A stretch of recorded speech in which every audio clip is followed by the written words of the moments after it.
Kalambigitan sa gidiling drogas o personal grudge ang gitutukang anggulo karon sa Talisay City Police sa pagpusil patay sa mag-live-in partner kagahapon sa Kadlawon. Si Chona Carrion sa report. Dinhi sa Rabaya Street, Sitio Matinagdanon, Barangay Tabunok, Dakbayan sa Talisay, gipusil patay ang mag-live-in partner nga sila si Felix Yaris, 30 anyos, taga Barangay Poblasyon, o Carol Dexy Bacalso, 28 anyos, taga Barangay Tangke.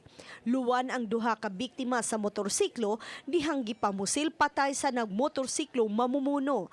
Gikan pa ang duha sa usa ka resto bar ug sa dihang padung ng manguli, didto na sila gipangpusil. Nga ang babae mo ni siya, igo lang sila gidikitan atong nagmotor, duha ka tao nga naghelmet, ya dayon sila gipamusil. Pag siyagit sa babae, nibalik pag yun ng kuan katong mamumuno, gitiwasan, dayon sibat. Duha ka mga anggulo ang gisunod sa Talisay City Police sa pagpusil patay sa duha. Una ang kalambigitan niini sa gidiling drogas diin si Bacalso, subject unta sa anti-drug operation apan giingong kanunay kini nga wa diha sa Barangay Tangke. Samtang ang ikaduhang anggulo mao personal grudge diin si Yaris, adunay gikalali sa mong resto bar pipila kaadlaw na ang nakalabay.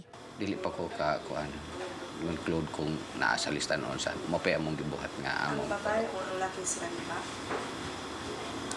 Ang lalaki, ang babae, ang babae. Katong lalaki nakakita og away sulod atong imnanan kay napasangin lan ang lalaki nga mo'y kuan sa cellphone ang gipangita. Matud sa kapulisan, way trabaho si Bacalso, samtang si Yaris, usa ka overseas Filipino worker kon OFW. Uban ni Marlon Melgaso, Chona Carrion, Balitang Bisda.